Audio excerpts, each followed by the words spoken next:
낙찰을 받았는데 보증금을 날리고 잔금을 내지 않았습니다. 이런 걸 미납 사건이라고 하죠. 그런데 저는 여기서 무려 7,500만 원이나 되는 큰 수익을 만들어냈습니다. 저 같은 사람들은 이런 물건 보면 눈이 반짝여요. 집이 굉장히 깔끔했어요. 집을 지키고 싶어 하셨던 이유가 좀 느껴졌습니다. 이런 재매각 물건 사실 쉬운 물건은 아닙니다. 그렇기 때문에 저희 같은 사람들이 큰 수익을 벌어갈 수가 있는 것입니다. 해결하는 방법 쉽게 알려드리도록 하겠습니다. 누가 낙찰을 받았는데 보증금을 날리고 잔금을 내지 않았습니다. 이런 걸 미납 사건이라고 하죠. 미납 물건들을 보면 많은 분들이 두려움을 갖고 입찰을 하지 않습니다. 그런데 저는 여기서 무려 7,500만 원이나 되는 큰 수익을 만들어냈습니다. 재매각 물건들은 많은 초보자분들이 공포심을 갖는 그런 내용들입니다. 저 같은 사람들은 이런 물건 보면 눈이 반짝여요. 이런 물건만 찾아다니고 있습니다. 왜냐하면 이런 하자가 있기 때문에 경쟁률이 줄어들고 수익이 상승하기 때문입니다. 이런 걸 해결하는 방법을 모르고 남들이 하는 것만 찾다가는 계속 무한한 경쟁 속에서 시간하고 돈만 날리고 있는 거죠. 오늘 영상에서는 도봉구 아파트 실전 사례를 통해서 재매각 물건을 해결하는 방법 쉽게 알려드리도록 하겠습니다. 이런 거 하나만 알아도 여러분 경매 투자 실력이 수직 상승 하게 될 겁니다. 재매각 물건이 뭐냐면요, 누군가가 원래 낙찰을 받았었는데 어떠한 이유로 잔금을 내지 않고 본인의 보증금을 날린 사건, 이런 거를 재매각 물건이라고 합니다. 경매정보지 보시면 미납이라고 표기가 되고요. 근데 이게 이미 낙찰이 된 물건이거든요. 근데 그 낙찰자가 어떠한 이유로, 이유는 알 수 없는데 본인 보증금을 포기하면서까지 잔금을 안 낸 물건이에요. 그래서 일반 사람들이 봤을 때 그 이유가 뭘까? 이게 되게 궁금하기도 하고 경쟁이 떨어지는 그런 물건입니다. 이런 재매각 물건을 입찰해야 되는 이유가 뭐냐면, 방금 말씀드렸지만 사유를 파악하지 못하면 얼마를 인수해야 되는지, 안에 불이 났는지, 사람이 어떻게 됐는지 알 수가 없죠. 그래서 이런 물건들은 실거주자들이 꺼려하는 경향이 있고요, 초보 투자자들이 꺼려하는 경향이 있습니다. 그렇기 때문에 저희 같은 사람들이 큰 수익을 벌어갈 수가 있는 것입니다. 그래서 이렇게 재매각이 되는 이유가 통상 3가지 정도로 정해지게 됩니다. 첫 번째가 권리분석을 실수하는 거예요. 권리분석 실수해가지고 인수해야 되는 임차인이 있는데 이거를 잘못 파악한 경우, 그러면 보증금을 포기하면서까지 미납을 하게 됩니다. 두 번째는 집 자체에 어떤 문제가 있는 경우입니다. 집에 들어갔는데 누수가 엄청나다거나 아니면 사람이 어떻게 됐다거나 그렇게 되면 이 금액을 써가지고 이거를 낙찰받아서 파는 것보다 보증금을 날리는 게 낫겠다, 그런 경우 미납하게 됩니다. 세 번째는 대출 문제입니다. 실제로 낙찰을 받고 보니까 대출이 나오지 않는 거죠. 그래서 이것저것 방법을 알아봤지만 도저히 안 되는 사람은 대출 불발을 이유로 미납을 하게 됩니다. 그래서 이 물건에 대해서 미납 사유를 분석해봤습니다. 첫 번째로 권리 분석입니다. 말소기준 등기인 2020년 2월 근저당이 있습니다. 근저당 이전에 인수되는 권리가 특별히 없고요, 근저당 이후로도 낙찰자가 부득이 인수해야 될 권리가 없습니다.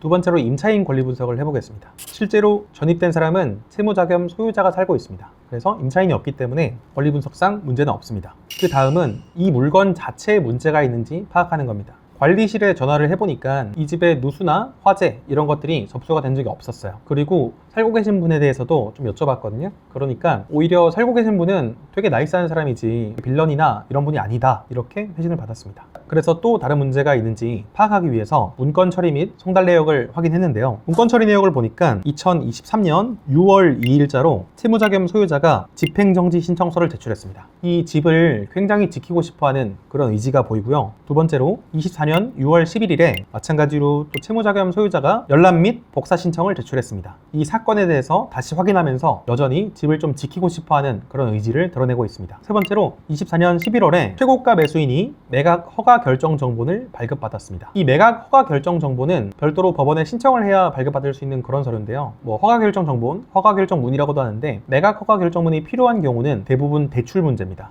대출을 받기 위해서 금융사에 제출을 해야 되기 때문에 매각 허가 결정문을 발급받게 됩니다. 낙찰자가 매각 허가 결정 정보까지 발급받았는데 잔금을 내지 않았다, 이거 자체가 대출에 대한 굉장한 이슈가 있었을 거다라고 예상할 수가 있습니다. 자, 그래서 이 물건에 큰 문제가 없다고 판단을 했고요, 그 다음 입찰가를 산정했습니다. 전회차 낙찰자는 2,500만 원에 이 물건을 낙찰받았었습니다. 제가 경매를 하는 방식은 굉장히 낮은 금액에 입찰하는 걸 선호하는데요, 이 물건에 미납이라는 하자가 있기 때문에 입찰자가 많지 않을 것이라고 예상을 했고요, 감정가의 83%, 전회차 낙찰자보다 무려 7,500만 원을 깎아서 4억 5천에 낙찰을 받았습니다. 그래서 이 7,500만 원이 정말 고스란히 수익이 됐습니다. 그래서 이런 재매각 물건 사실 쉬운 물건은 아닙니다. 그렇지만 엄청나게 엄청나게 큰 수익이 나올 수가 있으니까 꼭 도전해 보시길 바랍니다.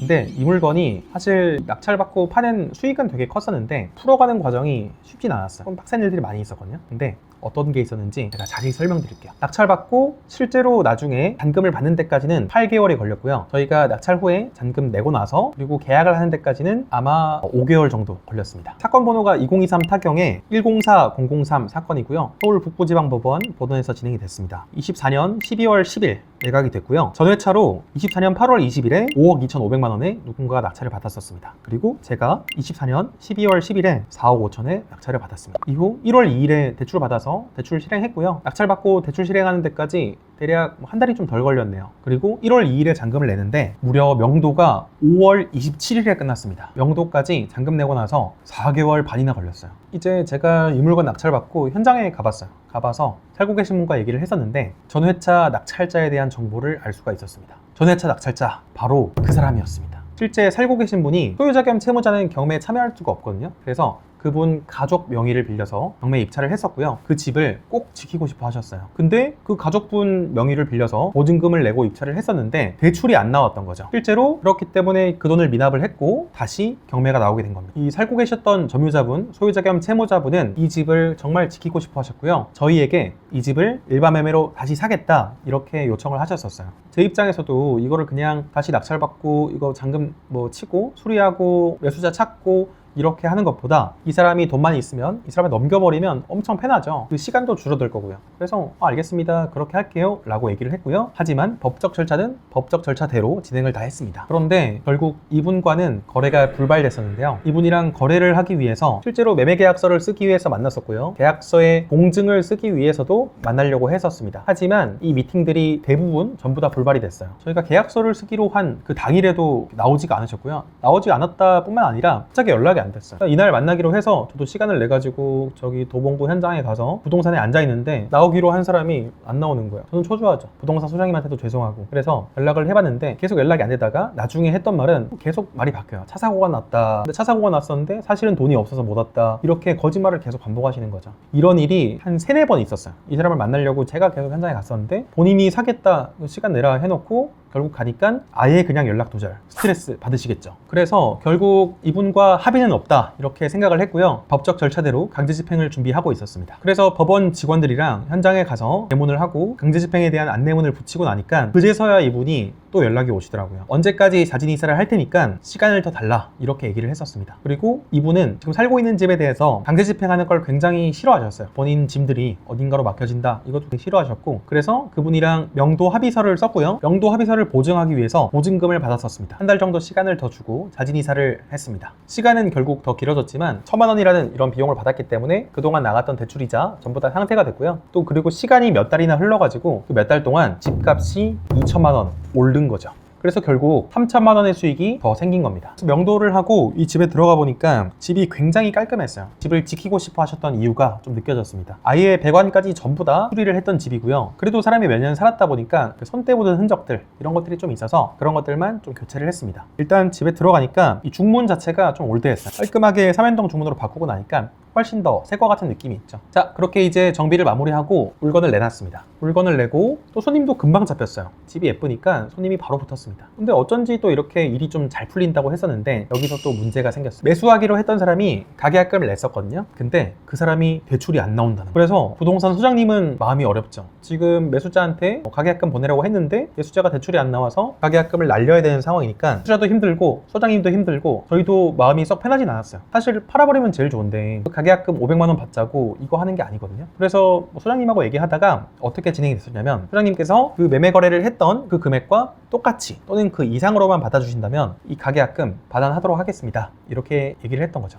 그러니까 그 소장님께서 굉장히 열심히 모든 손님들을 다 저희 집에 보내셨어요. 왜냐하면 가계약금을 매수인에게 돌려줘야 이 원성을 막을 수가 있으니까요. 매수인 입장에서는 소장님한테 막 네가 된다고 했잖아 이렇게 고소를 하려고 막 준비를 하고 있으셨다고 해요. 그래서 어쨌든 소장님께서 다시 손님을 붙여주셨고 보다 좋은 금액에 거래를 할 수가 있었습니다. 그래서 이 물건은 현장도 되게 많이 갔었고 시간도 비교적 오래 걸리고 감정적으로도 어려움이 있었는데 그래도 수익이 많이 나니까 이런 것들이 마지막에는 다 상쇄가 됐습니다.